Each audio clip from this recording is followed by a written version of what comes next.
1 से लेकर 16 पद तक। परमेश्वर की भलाई और इज़राइल का हल। परमेश्वर जो हमारा बल है, उसका गीत आनंद से गाओ।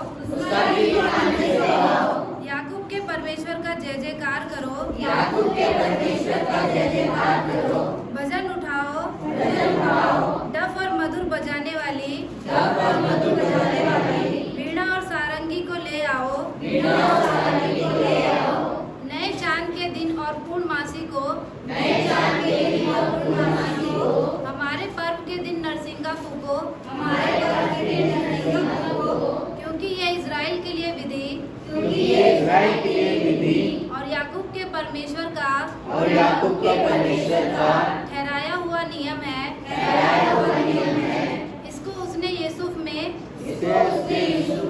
चिदोनी की रीति पर उस समय चलाया जब वह मिस्र देश के विरुद्ध चला।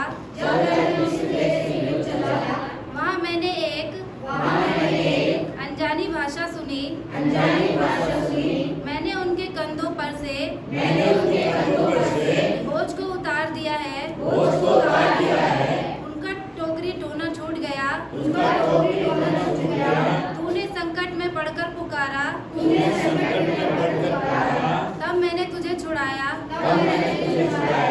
बादल गरजने के गुप्त स्थान में से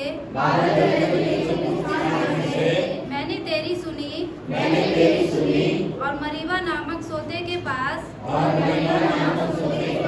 तेरी परीक्षा की। हे मेरी प्रजा सुन, मैं तुझे चिता देता हूँ। हे इज़राइल भला हो कि तू मेरी सुने। तेरे बीच में पराया ईश्वर ना हो और ना तू किसी पराये देवता को दंडवत करना। तेरा परमेश्वर यहोवा मैं हूँ, जो तुझे मिस्र देश से निकाल लाया है। तू अपना मुंह पसार, मैं उसे भर दूंगा। परंतु मेरी प्रजा ने मेरी ना सुनी। इज़राइल ने मुझको ना चाहा, इसलिए मैंने उसको उसके मन के हट पर छोड़ दिया है कि वह अपनी ही युक्तियों के अनुसार चले। यदि मेरी प्रजा मेरी सुने, यदि इज़राइल मेरे मार्गों पर चले, तो मैं क्षण भर में उनके शत्रुओं को दबाऊं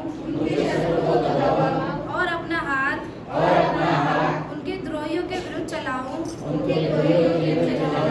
यहोवा के बैरी तो उसके वश में हो जाते हैं और उनका अंत सदाकाल तक बना रहता है। मैं उनको उत्तम से उत्तम गेहूं खिलाता